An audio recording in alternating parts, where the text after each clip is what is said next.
Hello and welcome na naman sa panibagong episode ng SEO Kwentuhan kung saan pinag-uusapan natin yung mga lighter topics ng SEO. At meron na naman tayong bagong pag-uusapan ngayon, Coach Jello. Yan ang mga Ang topic is about sa how small business can compete with big brands in SEO. yan. Kumbaga David and Goliath yung labanan dito Yan. sa pag-uusapan natin ngayon. No? So sige Oo. sige, maganda mapag-usapan to Sir Gab kasi maraming freelancers in SEO na may hawak ng mga smaller businesses. So Mm. makaka-pull kayo ng ideas dito sa topic natin for this day. I'm So sure yan. lahat naman tayo halos makaka-relate dito kasi syempre meron tayong mga brands na hinahandle, 'di ba? Na Mm-mm. nag-start from scratch or mababa pa compared din sa mga competitor niya. So, ewan Mm-mm. ko lang kung meron bang parang SEO agency na nag-focus sa mga big brands. Pero kayang ganun. Kasi kung ganun, Meron din. Oo. meron din. Kaya lang, Oo. napadaya naman nun para sa akin. Kasi Bakit? advantage nasa kanila na yung advantage pag ganun. Oo. Meron kasing parang ang ginagawa is hindi sila gumagawa ng tawag ito, in-house na SEO.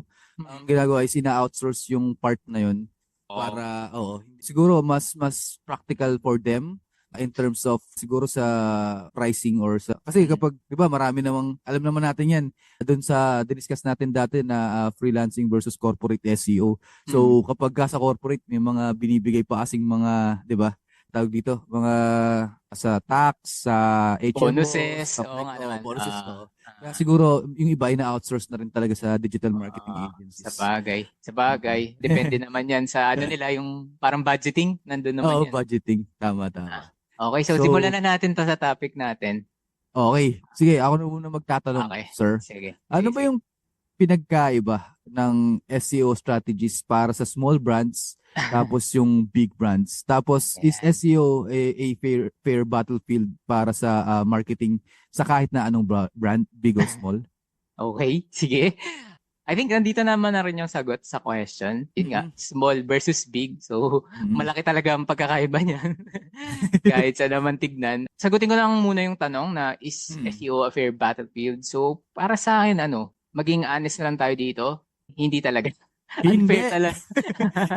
Unfair talaga si SEO pagdating si Google specifically pagdating sa Mm. mga malalaking brands, no? Mm. Kasi syempre pag malaking brands ka, yan nasa iyo yung reach na kaagad, meron ka na mga customers, consumers kahit na hindi Mm. pa kayo nagdi-digital marketing, meron na kayo dun sa kilala na kayo. Kumbaga baka nag-TV ad sila or may mga billboard sila, ganyan, mga traditional marketing methods, no? Tapos at the Mm. same time, napakalaki ng pagkakaiba niyan kasi sa budget. Yan, sa Yan, ang budget, number one. sa resources. Syempre sa Oo. resources, meron silang mga affiliates, partners, compared sa mga small brands na talaga nag-start pa lang. Mm. At the same time, yung team members, syempre, compare mo yung big brands, baka nasa more than 1,000 people na yun nandyan, no? Inside that. Pero iba-ibang naman, departments. Pero kung ikukumpara mo ulit sa small brand, usually mga less than 10 ganun. Mm. Tapos yung scope siguro ng marketing. Ayan, napakalaki pag big brands, iba-iba yung mga channels na ginagamit. Tama. Ah, Tsaka yung parang yung goals nila usually pang broader aspect, pang Mm. broader audience. Pero yun Mm. naman ang magiging advantage naman sa mga small brands. Meron tayong alam mo yun, advantage sa ganun na targeted naman. So, Tama, yun tama. yung mga mabibigay kong pinagkaiba nila. Yung sa budget, grabe ang laki ng discrepancy dito pagdating sa budget pag pinag-uusapan yung small brands versus big Mm. brands. Especially kung gaano ba kadami yung disposable nila Mm. na pwedeng i-budget for an instance sa ads. Lalo na sa ads, grabe Mm. talaga gumastos yung mga yan. I've seen huge figures actually sa pagdating sa ad spent to the point na parang nababaliwala yung part ng SEO pero siguro dun lang sa particular company na yun. Pero yun nga, when it comes to budget, sobrang laki ng discrepancy dito. Pero wag kayong mag-alala throughout this discussion, bibigyan namin kayo ng tips kung paano kayo makakalaban kay Goliath. Okay? So, Ah, ayan. okay, sige. Anyway, ano ba yung mga unique advantages? Yan, bigyan natin naman ng unique advantages yung small businesses na pwede Okay. nilang gamitin sa SEO. Okay, sige. Dito naman tayo sa mga small businesses or yung tinatawag natin siguro challengers. Kasi sila yung Yan, maganda. sila yung parang challenge dun sa Oo. current, kung sino man yung nasa top, ganun. Kumbaga Syempre, sa PlayStation yung here comes the new parang challenger. ganyan. Parang sila yung champion tayo, Oh, mga yeah. challengers na Parang possible ganun. na startup or mga nag-start pa lang ng brand or possible na dati na pero ngayon lang nagdi-digital marketing. So, ganun. Pwede din naman kasi yung mga big brands ngayon lang rin nag-digital marketing. Pag yung mga yun, Oo. advantage pa rin sa kanila since kilala na nga yung term nila. Kumbaga yung brand term pa lang, ando na eh. May searches na yun eh. Oo. So, Yung branded search nila meron na so talaga. magbigay naman tayo ng unique advantage sa mga small businesses. Ang naisip ko dito, yung pagkakaroon ng personalization or para bang, kunyari sa customer support, ayun. Syempre, pagka mga small brands, usually, mas mabibigyan mo ng time and effort yung mga customers kasi konti pa sila eh. Hindi pa sila ganun kadami. Unlike pag yung big brands na medyo marami na yung, alam mo yung pasok ng inquiries or customers tapos medyo ginagamitan na nila ng mga automations, no? Pero kapag dating naman sa small brand, medyo personalized yung kaya nating ibigay sa kanila. Advantage din para sa akin is yung pricing din. Okay. Oo. Kasi syempre small brand, medyo nasa isip natin kaya ng mas mababa dun compared sa mga big brands, sa mga Okay, brand okay. X. So, at at isa din sa mga advantage na to is yung pagiging local. Yan. So okay local focus, may pagka-focus ka kasi sinabi ko nga kanina pag malaking brand, usually parang nationwide kagad yung tinatarget yung nila eh. campaign. Kasi Oo. yung budget nila para doon naman kasi talaga. Ngayon, ang advantage natin na mga nag-SEO sa local is nakafocus dun sa lugar lang na yun. Kumbaga yung ad budget mo, ad spend mo, or yung efforts nyo sa marketing, dun lang sa lugar na yun. So, alam mo yun, may locality, may local focus. Isa pa sa mga naisip ko yung pagiging flexible. Kasi Okay. sa big brands, eto, kasi naka-experience na rin ako mag-optimize ng mga, as in yung mga Fortune 500 websites, na usually pag nag-suggest ka doon, kahit simple lang, papalitan lang for example ng alt text yung isang link, maabot pa ng mga ilang years bago makapalitan. Totoo? Years? Totoo Grabe. yan. Hindi ako nag-ano. Siguro merong nagkaroon ng problem na like hindi pala ganun kadali mag-implement dun sa website kasi meron pa nga mga shareholders na dadaanan yan. Yun. Pero yung sa mga small brands, mas flexible, mas madali mag-implement kasi konti lang kayo eh. Konti lang yung mga pagdadaanan, ma-implement agad yung strategy. Yun. Tama. Sige, yung sa akin siguro mag-a-add na lang ako kasi medyo nabanggit mo naman na yung strong proposition ng mga small businesses or small brands. Sa akin siguro yung community connection. Bigyan ko ng dalawang example to. Yung una is for local businesses na part ng small brands, 'di ba? So yung local businesses can foster strong relationship within their community. So I have a client na myotherapist sa Australia. And then, sinasuggest ko sa kanya to be more present sa mga, kunyari, may triathlon, ganyan. Siya yung parang go-to person nila for myotherapy and massage. So, yun, merong sense of relationship sa community. Tapos, syempre, yung brand name nila, although small business sila, nare-retain. Kasi minsan, nagbibigay sila ng tinuruan ko rin sila kung paano gumamit ng QR code para yun yung i-scan tapos mapupunta doon sa Google Business Profile nila sa something like that. So, may community connection. In terms naman sa small brands, pagdating sa SaaS, may community connection din silang ginagawa, lalo na yung mga startup. Kasi ang ginagawa nila recently napapansin ko lang is gumagawa sila ng Facebook groups. Tapos, pupokus sila dun sa mga request nung nasa community para i-upgrade yung tools nila or yung service nila within the community, yung mga sinasuggest ng mga nasa community nila. So, siguro yung malaking bagay for SEO is yung community connection kasi it builds the brand, lalo na kapag hinahanap yung brand name dun sa search, 'di ba? So, ayun, yun yung para sa akin. Parang, like, example na lang yung nangyari din sa akin, sa kapatid ko, meron kasi siyang business na pharmacy. So, syempre, mga big brands na kalaban mo dyan, sila, TGP, di ba? Sila Mercury Drug, ganyan. Pero yun nga, yung sinabi mo na pakikipag sa community, ang naalala kong ginagawa nila doon, yun, sumasali sila sa mga fun run, nag-sponsor sila, ganyan. So, nagbibigay sila ng mga scholars, ganyan. Ayan, yan yung mga pwede nilang gawin dyan para magkaroon ng community advantage yung brand Yan. mo. Mm. Yan. So, yan, mga nabigay na aming advantages ng small business kaya wag na kayong masyadong malungkot, guys. Malungkot. Oo. Mayroon tayong angle na pwedeng gawin dito, hindi lang basta ano. Oo, kumbaga, yung disadvantage nyo, yun din minsan yung advantage nyo. Oo. Tama. So, tag ito, ibag-add lang ako dun sa sinabi mo na flexible. Ang parang mas gusto kong term na gamitin is agile.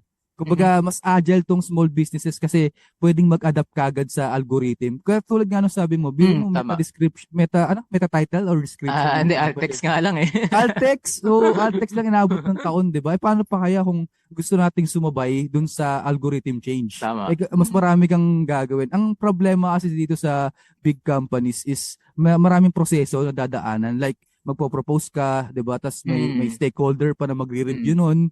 Kailangan mo pang maggawa ng A/B testing, Proposal. proposal, Case ganyan. studies. Kailangan may yeah. papakita kang case studies dun. Oo, kung ginawa na ba ng iba, naging effective ba? Tama. Parang ganyan. So, Yan. mabagal yung process kapag sa big companies, which will be your main advantage kapag small business ka. Tapos ikaw lang yung SEO. Oy, may ganito akong idea, sir. Baka gusto mo try natin. Okay, sige, go. Paano ganun na usually? Anyway, yan. Sa mga strategy, bigay tayo ng sa kanila ng mga tips and tricks. So, ito, ano yung mga effective keywords research strategies para sa mga small businesses, Sir Gab, na nagawa mo na? Simulan natin. Okay. Ito, favorite ko naman ginagawa din kasi halos lahat naman din ng mga clients na nakukuha ko, yun sa agency ko, talagang challenger tsaka small brands. Minsan, start pa nga talaga sila as zero. Wala talagang search volume yung brand name. Tapos, homepage lang, ganyan. So, ang ginagawa ko usually, nag-keyword research ako, hindi ko pinofocus yung mga competitors na, alam mo yun, nasa taas na agad.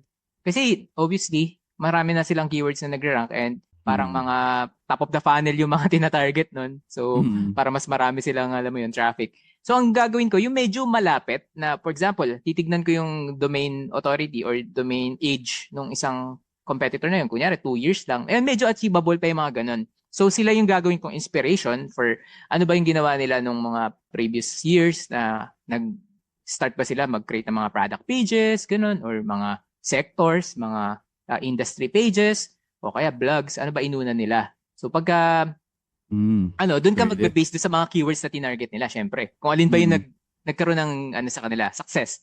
Ayun yung parang para sa akin pinakamabilis eh. Talagang kung gusto mo, competitor research ka kaagad na makita mo yung mga keywords nila na tina-target. Tapos, decide ka ngayon kung taas ba yung keyword difficulty nito. So, pagka ganun, mababa, targetin mo. Tapos, i-map mo na kaagad yung mga pages, like magbigay ka kaagad sa client mo ng, eto, dapat 50 pages sa loob ng 6 months magawa natin para makuha natin yung 1,000 traffic per month, ganun, or basta kung ano yung makikita mo dun sa keyword research na ginagawa mo. Okay. Good points yun, sir, no? Emulate mo yung nagwo-work dun sa ka-level mo. 'Di ba? Yes. So, okay yun. Sa akin naman siguro, bigyan ko yan ng mga out of the box na strategies, like asking questions na rin ulit for yung mga clients nyo, yung subject matter expert nyo. Asking questions to them and also asking questions din dun sa customer handlers. Like, ano ba yung mga usual na tinatanong sa kanila? Like, ako kasi ngayon, ang ginagawa ko is more on the topic side, hindi na yung sa more on keyword. Kasi nagbabago tayo ngayon in terms of AI sa search in Google, no? Ang nagiging problem is most of SEOs right now are just focusing on keywords per se, not the topic na dapat nako-cover sana nila. So, ang suggestion ko rin is to do in-depth research dun sa hinahandle. Lalo na pag sa small businesses kasi hyper niche, kumbaga niche expert kayo dun sa area nyo. So, some examples like kunyari yung client mo is residing in Australia. So, paano ka gagawa ng keyword research doon? Kunyari, ang binibenta niyo is trousers. So, ang trousers kasi sa English is trousers, di ba? Pero pag sa Australia, ducks yun. So, parang may mga slang ducks. Ano spelling? KS. As in ducks talaga. Di ba? So ang weird, di ba? Pag type mo yun sa third party tool, zero. Pero pag sa kanila, sa Australia, syempre, kung yun yung binibenta ng client mo, Sabagay. yun dapat, so, mga ano lang, mga out of the box lang na mga Ganda. na keyword research. Dapat tanungin mo rin kasi sila yung expert dun eh. Australia pa yun. Mas maraming doon, maraming lingo like pag beer, tingin ko ang beer iba rin yung doon eh. Parang ang Oo. beer doon, a cold one ata yung nila doon. Oo. Nakalimutan ko, pag avocado, avo lang. So ganun. Maraming slang Oo, words. So sabagay. kailangan mo rin kahit na English siya, 'di ba? Iba pa rin. So, Mm. ayun lang. Meron din tayong mga keyword research, tawag dito processes na tinuturo Mm. dun sa local SEO masterclass Mm. na pwede nyo ring gamitin para sa campaigns nyo for small businesses. So, yun lang yung Ah, para sa akin. Ask oo. questions, ask the right questions dun sa client nyo and also dun sa mga customer handling na mga Tama. tao. Mm. Nice, nice. So, next question. Ducks. Hindi makarecover, ano. Anyway, moving Ano on. yun? Ducks for sale, ganun? Ducks near me. Ducks near me. Baka pag dito mo tinype yan, iba na yung ano eh. Yung Intent. lalabas. So yun. Trousers pala ibig sabihin. Ah, Anyway, yun nga. Paano ka makapag-target? Yung recover, wait lang. Paano ka makapag-target ng long tail keywords ang small businesses to compete with bigger brands, Sir Gab? Ayan. Ayun na nga, nakabanggit na dito yung sagot eh. Actually, long tail keywords talaga yung magiging parang key Yan. aspect ng keyword research natin. As in, mag-spend talaga tayo ng time sa keyword research kasi alam naman natin, yung big brands na meron din silang SEO for sure, di ba?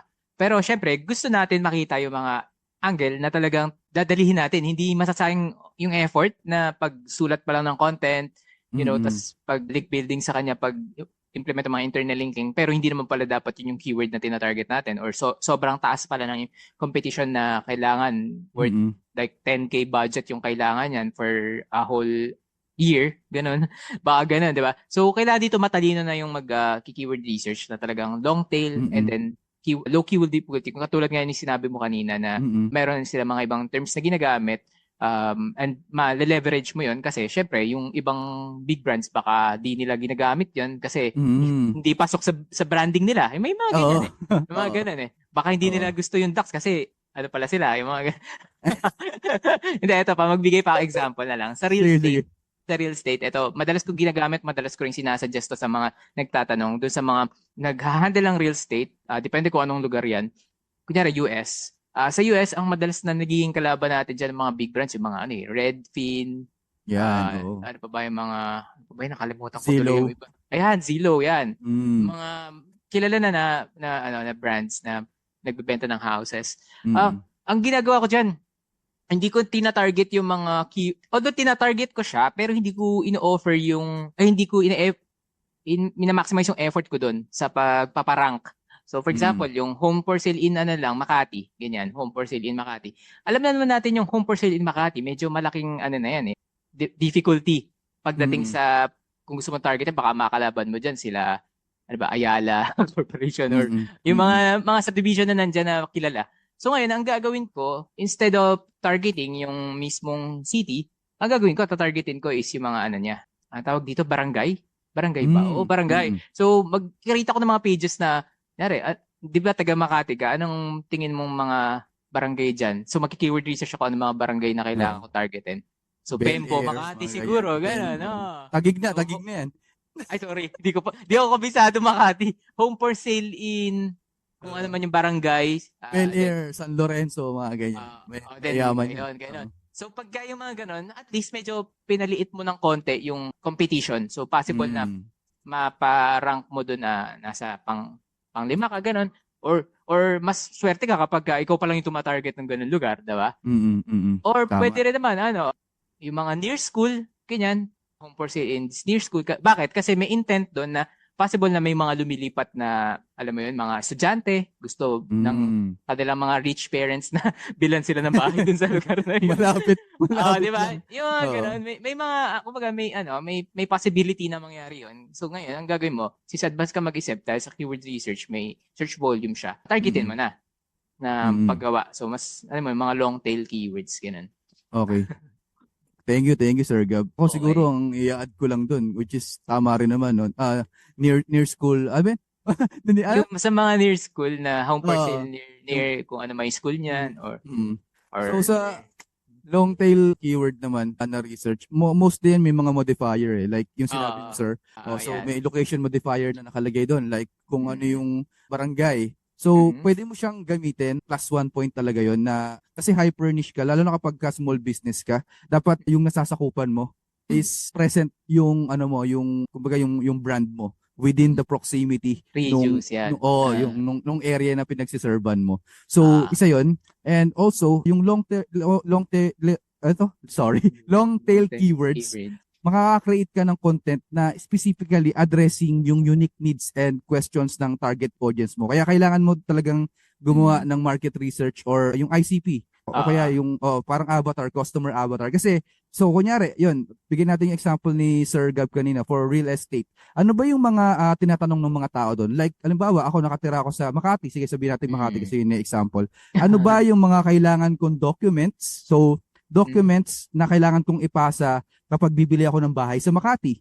So, yun, may modifier, di ba? Yun, long tail siya. But at the same time, may modifier ulit na for Makati lang. Kasi baka iba yung loss dito sa Makati, sa Las Piñas, or sa iba pang lugar. Kaya, yun, pwede mo siyang gamitin in terms of long tail keyword research or also creation ng topics. Maraming paraan kung paano siya gawin. But we're giving you the high level kumbaga kung paano niyo siya magagamit. So, wag kayong mag-alala kung maliit yung search volume o kaya minsan nga wala pa eh. Wala pang search volume, 'di ba? So, sa mga third party tools, what you can also do is go to your Google Search Console. Ito medyo technical na and search for queries. Kung ano yung mga query string na meron kayo dun sa Search Console nyo. Kasi minsan may nag-a-appear dyan na question tapos nabibigyan kayo ng impression pero walang click. So, ibig sabihin, hindi kayo nag-rank or hindi targeted yung particular page na yon for that certain query, which is pwede nyo gawan siya ng panibagong page o kaya blog, di ba? So, yun, mga tips lang. Okay. Sige, yung next kasing question is about local. So, I think ako yung magtatanong nito para mas masagot mo siya. Okay.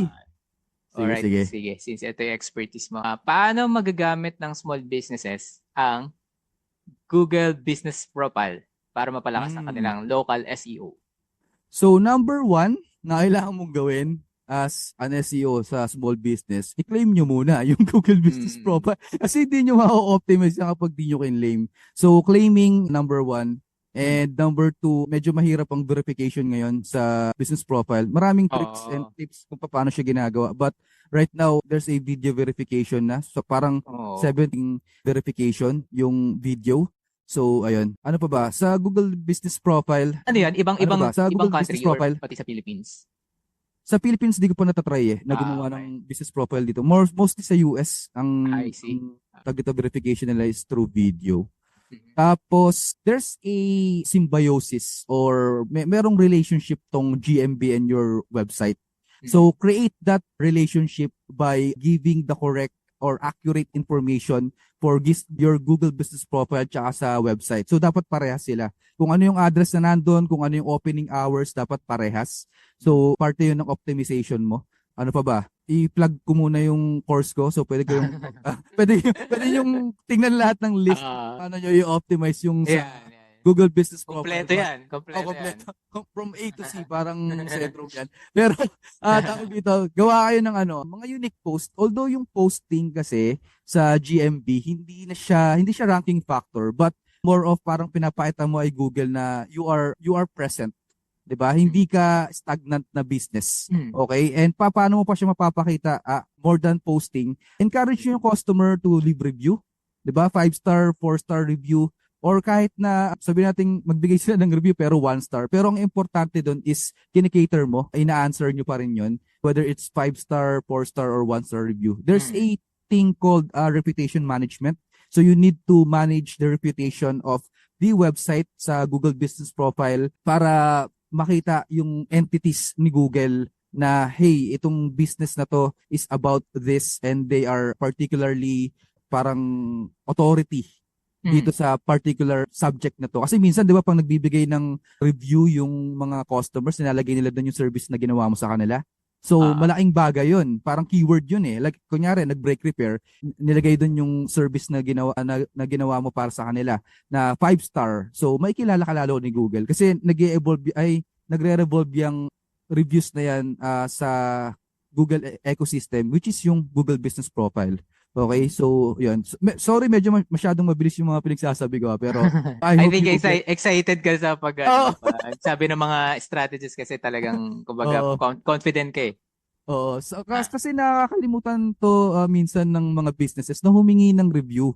No? mm, Kaya ini-emphasize ko yan. Malaking factor siya actually sa Google Business Profile ngayon kasi it gives you the authority talaga when it comes, although yung some SEO practices like creating fake reviews, ingat kayo diyan kasi pwede kayong maglaho ng parang bula sa mm, sa map kapag ginagawa nyo yan, no? mm. Honest reviews lang from your customers. So, Okay. and ano pa ba? Yun nga, yung symbiosis nung Google Business Profile mo sa website mo, dapat kung ano yung services na nakalagay sa website mo, nakalagay din sa Google Business Profile mo. Create local citations. So ito mga top of the cherry cake na itong mga sinasabi ko na lagi nyo nakikita pag nag-research kayo kung paano ba i-optimize yung Google Business Profile. So gawa kayo ng local citations para lang solidify yung details nyo for your business. No? Mm, Hindi lang sa GMB but throughout the online local directories.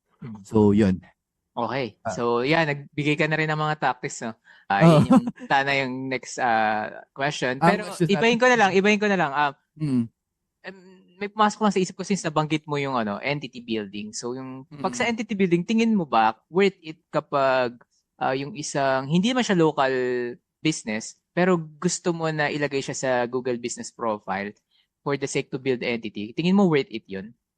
Depende kung anong business. Kasi may mga manual reviews na kasing ginagawa sa ano ngayon sa GMB. And mabilis ma-take down yung Mm, mga GMB na kunyari ano ba? hindi active, ah mga ganun. hindi active tsaka hindi Mm, real world yung okay. business mo talaga na nilalagay sa Google Business Profile. Kasi kunyari ako as an SEO, Okay. pwede ko rin siya i-report eh. Kumbaga may manual reporting na Mm, nagaganap. yes. Halimbawa, ikaw, di ka naman totoong business pala, tapos nag-rank number 1 or number 2 ka sa Google Maps.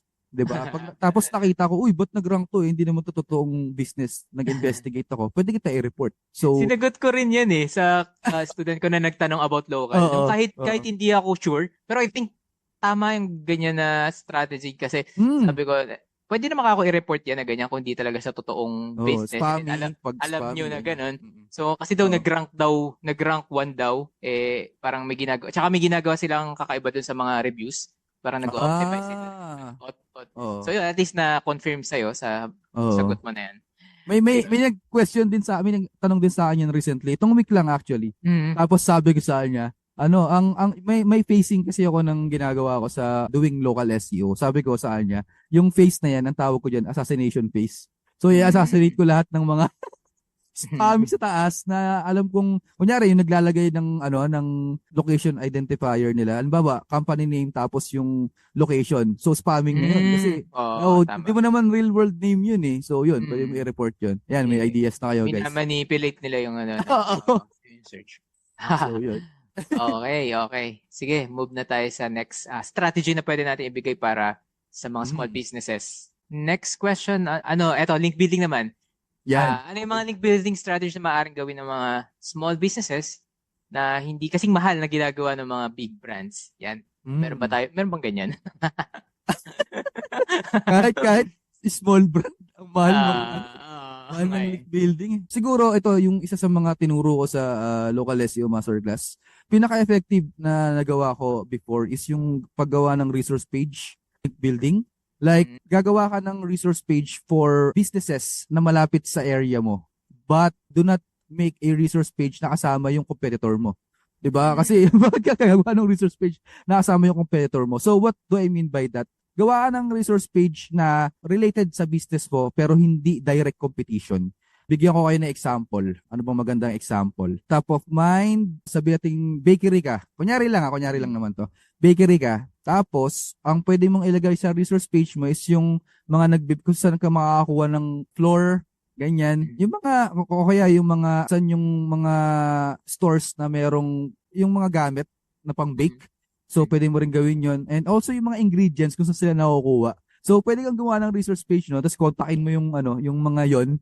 And then, kung may resource page din sila, pwede kang ilagay nila as one of the bakers there, di ba? Hindi magkakaroon kayo ng link exchange. So, Mhm. isa rin sa mga ginawa ko before is yung sa brick repair company na hinandle ko. Ang idea naman doon is yung mga parts Mhm. ng cars, 'di ba? Parang auto nakalimutan ko ba? Auto dealer parts. Basta yung mga yun yung tina-target ko for resource page, and then kokontakin namin sila if ever na meron silang resource page din, and then exchange kami ng links for yun, Okay. yun. So libre siya.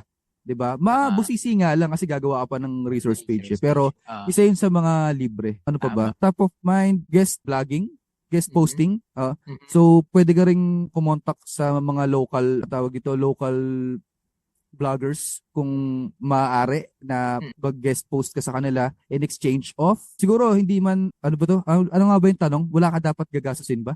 Hindi naman, Um, parang mas mura lang siguro dun. Kasi mas syempre, mura. alam Yun, natin, mahal talaga mag-link building. bigyan mo na lang sila ng discount, 'di ba? Yan. Mga coupon na 50% off dun sa service or dun sa product na ini-endorse mo. Tama So, naman.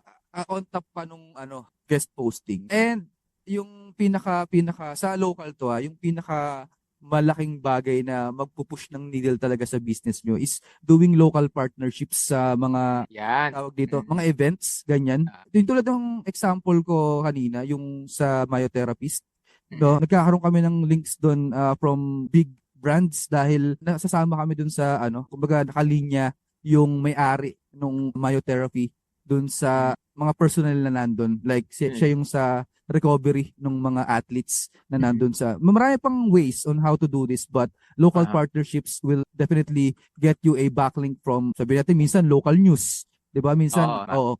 pag may event sa school, naging yung client nyo is one of the biggest bigay ng donation. So, Mm. pwede rin magkaroon ng link 'yon sa business ng client nyo. Ikaw sir, baka may Ah, ka, ano lang, tip. siguro mga konting changes dun sa mga strategies na sinabi mo. I Mm. think dito pa rin papasok talaga yung local eh. Sa totoo lang, yung pag Mm. nagli-link building ka, dapat talaga medyo local yung approach mo kasi kung medyo global, syempre mataas na yung pricing na hihingin sa'yo ng mga yan. Kung ano man, Mm. guest post or link insertion or whatnot. So, sa local, ang previously mga ginawa namin, pag gusto mo, kontakin mo na agad yung mga businesses na katabi mo. Yung nakakilala ng brand mo, kahit hindi relevant. I mean, Oo. sa akin, for me, geographically relevant sila Mm. when it Mm. comes to link building. Kasi, Oo. mas nakakapag-build ka ng entity doon, parang citation lang din. Pero sa Mm. Mm. citation kasi, ano naman relevant yung mga pinaglalagyan mo. Pero eto, yung sinasabi ko, pwede kang makipag-partnership, pwede kang mag-guest post, tulad yung sinabi mo, resource, pwede rin mga Mm. webinars. So, yung mga ganun, nakadepende to doon sa client mo. Kung gaano Mm. kawiling si client makipag-partnership sa ibang businesses para mas lalo lumakas yung online presence niya. So, dapat Mm. talaga meron kayong ganun. Hindi yung para sasabihin na siya, mag-link building ka sa akin, tapos ako na bahala, ikaw na bahala, babayaran na lang kita, bigyan mo na lang akong invoice. Ganyan. Hindi ganun. Ang gusto nyo talaga na makakamura kayo, ayun nga, makipag-partner kayo dun sa mga websites, sa businesses around your area na may website, either guest post, yun nga, sinabi ko, maraming ways. Mm. Pero mas madali kasi yung chance, mas mataas yung chance na magkakaroon kayo ng partnership and ranks kapag ganun. Isa pa sa mga sinadjust ko sa client ko nito, yung medyo walang gastos, no, is webinar. Webinar or Mm. podcast. So Oo. parang sinabi ko sa kanya na mag-contact tayo ng mga ganitong publication na related sa'yo. Tignan natin kung maging interested sila na magbigay ng mga expert roundup or mga Yan. expert tawag dito, suggestions or tips ganun sa isang topic. Insights. Mm. Oo. Tapos ngayon nagkaroon siya isa na parang isang media outlet doon sa area nila na nag-interested. So na-invite siya. Tapos na-post yung video na yon, nagra-rank yung video na yun sa video for their main keyword. Tapos parang naging Nice. lead generation niya na rin. Ganun. Hindi ng Mm. backlink, 'di ba? Hindi backlink Mm. yung Exposure pa. exposure pa tapos talagang Mm. leads pa yung mga Lead pumapasok ng gen. dahil doon. Mm. So yan yung Galing. mga dapat inaano natin i-utilize natin lalo na kapag Mm. may expertise talaga yung business na ino-optimize nyo sa SEO. Okay. May i-add lang ako Biglang nag-spark yung idea sa Hmm. utak ko. Sige, sige. Kapag kunyari yung business nyo rin or yung small business na hinahandle nyo is catering other businesses, no? Kunyari, sige, sabihin natin, example is canopy cleaners. Kunyari lang. Tapos meron silang nililinisan ng mga restaurant na meron ding website. Siguro kasi may contact na yung doon yung client mo doon eh. So pwede mong gawin is ask mo yung client mo if pwedeng makipag-collaborate with them lalo na kapag may website sila. So yun, magkakaroon ka ulit ng baka i-recommend pa kayo sa blog post, Tama. 'di ba? O sasama pa kayo dun sa link. So pwede nyo rin gawin 'yun. Kasi nasa small community lang naman yan tulad nga ng sabi ni Sir Gab. So yun, thank you. Yun yung advantage nun ng mga small Oo, businesses over the big. totoo. Sila, okay, sige, maramihang links, may budget, Mm. ganyan. Next na tanong natin is more on technical SEO. Ready ka na ba, sir? Oo naman. Joke lang. Ano ang mga essential technical SEO practices na dapat i-prioritize ng small businesses? Okay, sige. Ito, mga simple na lang tayo kasi technical to. So, wag na natin pa-technical eh. Medyo simple na lang natin. Okay, so sasabihin ko na agad yung pinaka nakikita kong advantage ng isang small business when it comes to technical versus the big brands is yung indexing and crawlability ng website. Since mas konti yung pages mo, mas madali yung mag-optimize, mas madali mag-internal link, mag-change na mga anchor text, ganyan.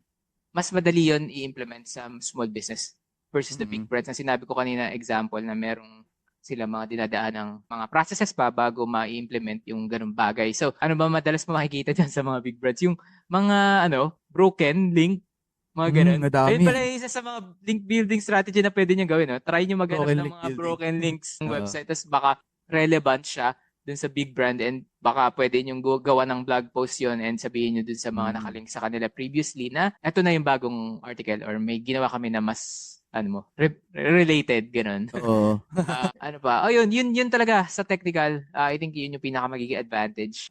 And yung sa speed, yes. Oo, kasi mas mabilis, mas maliit website. Pagka big brands, maraming pages na yan, maraming resources na kailangan. Kahit mayaman pa sila, magiging advantage pa rin natin yan. Ano pa ba? Siguro, yun nga, yung mga implementation ng mga products review, yung star rating, yan, madalas kong sinasabi yan, laging ipa-implement sa mga yung review schema, yung galing, yung i-connect mo yung kay Google, tapos yung ilan ng star rating mo doon, tapos i-connect mo doon sa schema mo para, ayun, mas madali kasi siya i-implement sa mga small businesses kaysa yung sa mga big brands. Tama. Yun lang. Wala na akong masyadong maisip sa technical. Oo. Pero may mga essential tips na dapat present doon sa yung pinaprioritize ng small businesses. Ano ba yung dapat nilang pinaprioritize for their technical SEO? Kasi medyo maliit lang yung yung website nila. May mga things ba dapat na pinaprioritize sila? Yun nga lang yung indexability sa crawlability. Dapat make sure lang nila na tama lagi yung URL structure, yung internal linking, yung tawag dito, mga on-page, syempre mga on-page usually nandiyan naman na yan. Saka yun, basta madali lang mahanap ni Google yung mga important pages. Yan. Especially yung mga product pages mo. Oo, kasi minsan, mali yung canonical nila. Magiging technical tayo pero yun, I'm sorry. Pero yun, may mga minsan mali, lalo na sa pagination. Doon sila nagkakamali madalas. Siguro add ko lang doon sa essential technical SEO practice. Dapat number 1 din na iisipin nyo bukod sa indexing, syempre napaka-importante nun. Mobile friendly. Yung website, may mga website pa rin kasi na hindi mobile friendly. Lumiliit sila but hindi siya parang ano ba tawag doon, Sir Gab? Adaptive yung ba tawag? adaptive na resolution. Di siya nag-adaptive na ganoon. Tapos minsan sablay yung mga padding kahit na lumiliit. Hindi ko alam kung di ako ganoon ka well adept sa technical SEO, pero may mga at some point may mga nakikita pa rin akong website na minsan nagdo-double yung linya ng mga ng mga words kapag nasa mobile na. So, kasi kapag small brand ka or technically kapag local SEO yung ginagawa mo, usually yung mga naghahanap sa services mo nasa phone. Kaya nga, 'di ba? Sa Google Business ganun din eh. Yung search for local SEO, mas mataas siya sa phone lagi. So, Tama. isa sa mga dapat yung laging tinitingnan is yung mobile friendliness ng Mm. website. So, yun lang yung dagdag ko, Sir. Pati yung pag A/B test din siguro ng mga homepage especially, lalo na yung Okay. pagpasok ba nila doon, ano ba nakikita nila agad? Yung Oo, important tama. important pieces pati lalo na yung phone number, 'yan. Yung Yun. lalo na Yun pag nga yung nawawala nag-o-overlay ng minsan. services. Phone number Oo. tsaka yung call to actions, 'yan. Oo. Anyway, pasok tayo sir sa long-term strategies. Mm. Paano mag-set ng realistic and achievable SEO goals for small businesses? Ayun. Yung same lang din ang strategy na sinabi ko din sa keyword research. Mas maganda kung ang goal nyo is align nyo muna dun sa mas madali. Kumbaga sa short term, siguro mga yung websites na 2 years lang, ganun. Mm. Ilagay nyo dun na medyo taasan nyo lang ng konti. No? Kunyari kung ano yung performance nila. Kasi since nandyan ka as SEO, dapat mas short term. Kunyari 2 years sila ginawa yung ganun traffic na 1,000 per month. Ikaw, kaya mo gawin yun in 6 months, in 1 year. As long as tama Mm. yung pag-atake mo dun sa mga content strategy, pati dun sa Oo. mga product pages, pati sa link Mm. building. So, expect mo na kaya mo siya. As, kumbaga, yun yung set mo na goal for 2 years as short term. Pero yung gusto mo mas long term, hindi pa rin talaga kayang gawin yung sa big brand.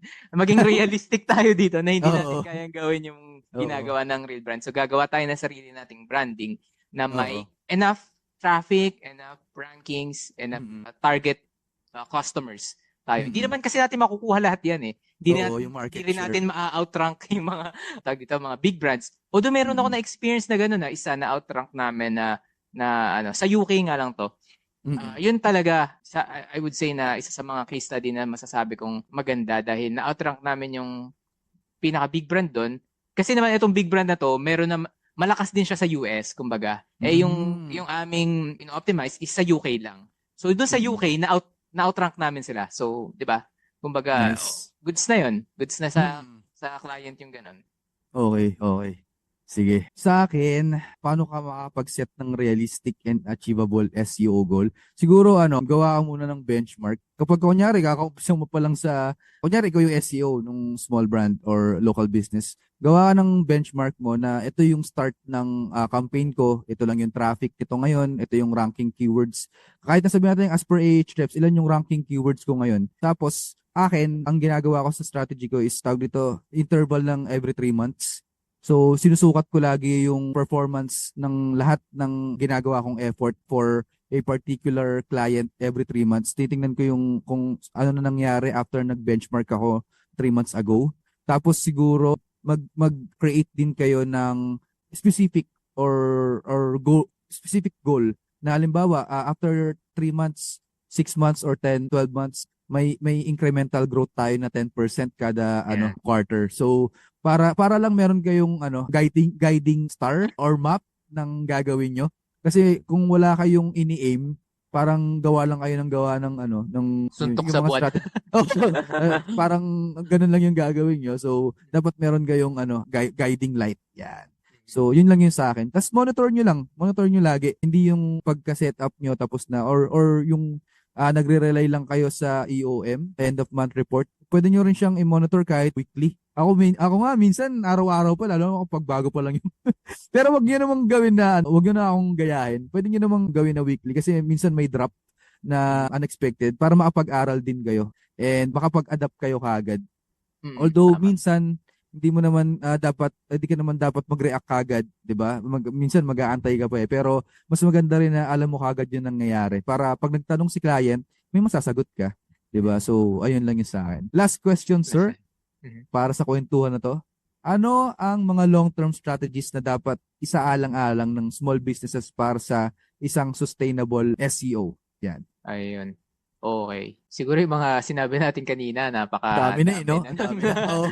Madami na siya. Kailangan Oo. tuloy-tuloy nyo lang yun. And gawa siguro sila ng roadmap. Bukod Maganda doon sa yan. mga sinabi natin kanina. Kasi pwede Mm. na lang ipasok sa month na to, ganun, or sa next month. Tapos, parang isa rin sa mga nagiging practice ko na kapag, although, di ba, alam naman natin yung mga client na yan, pwedeng after 6 months, gusto na nila mag-try ng ibang SEO. Wag naman, pero gusto nila mag-try ng ibang SEO agency or ibang SEO freelancers na mag-handle ng kanila. Parang gawin yung best practice na palaging meron pa rin mga nakalatag na susunod na gagawin. So for example, doon sa content marketing strategy nyo, nakaready na yung 1 year, for example, ayun, para sustainable siya. Tuloy-tuloy, kahit na mawalan ng isang SEO or mawalan ng writer, sa mga susunod, mayroon pa silang madali na silang makukontinue or sustainable nga yung strategy. Ganon din sa link building, ganon din sa pag-local SEO. Dapat, kumbaga, meron kayo laging kahit ahead ng 6 months or ayun, ahead ng 6 months, okay na siguro sa akin yan. Maitutuloy na nung susunod na SEO yung magiging strategy para dun sa campaign. And ayun nga, nakabuild na rin for sure kayo ng rapport dun sa client. Baka hindi naman na dahil business is business na lang to. I mean, meron na kayong, baka nirefer na rin niya kayo sa iba or meron lang talagang nagkaroon ng, yung mga ganyan scenario, ay hindi natin dapat aalisin yung ano natin na porque hindi na nagbabayad si client sa atin is wala na tayong pakialam sa campaign niya. Ay, isipin nyo kayo yung nag-start niyan. So, sa inyo magre-reflect yung ano niyan. Pwede nyo silang gawing case studies, di ba? Pwede nyo silang gawing ganun. Yan. Totoo. Tapos, yan, tawag dito. Maganda yung point mo doon, sir, no? Na kahit, kasi minsan kasi may life cycle din yung businesses eh. Like, meron silang, kunyari, different niche naman. Kunyari, sa buwan na to, mahina sila. So, mahina yung sales nila. Hindi nga lang minsan buwan eh, may quarter na gano'n eh, parang down yung sale nila. Tapos, ang unang-unang laging tinatanggal, hindi ko alam kung bakit sa digital marketing is yung SEO. So, asahan nyo na minsan na matatanggal kayo dyan. But at least yung sabi nga ni Sir Gab, if meron na kayong naka-layout na plan para sa kanila, pag nireactivate ulit nila yung SEO nila, tapos nakita nila, uy, kunyari, si Gabang gumawa nito baka pwede natin siyang ulit kunin. Kulit, tama. Okay may na ulit. May potential na gano'n. May okay budget na ulit kami. May budget na ulit kami, dito ka na ulit sa amin. So, gano'n na. Huwag kayo laging magtatampo na let go kayo. Although, nagtampo, babay na kagad. Dati kasi gano'n din ako eh. So, professional lang. Naiintindihan ko naman. Gano'n din ako. Kaya ko rin siguro binabanggit ito para ma-realize din ng mga nag-start pa lang. Kasi doon din naman sila papunta. Doon din talaga, yun din yung strategy na magagawa nila or maiwasan nila yung mga gano'n na problem sa future.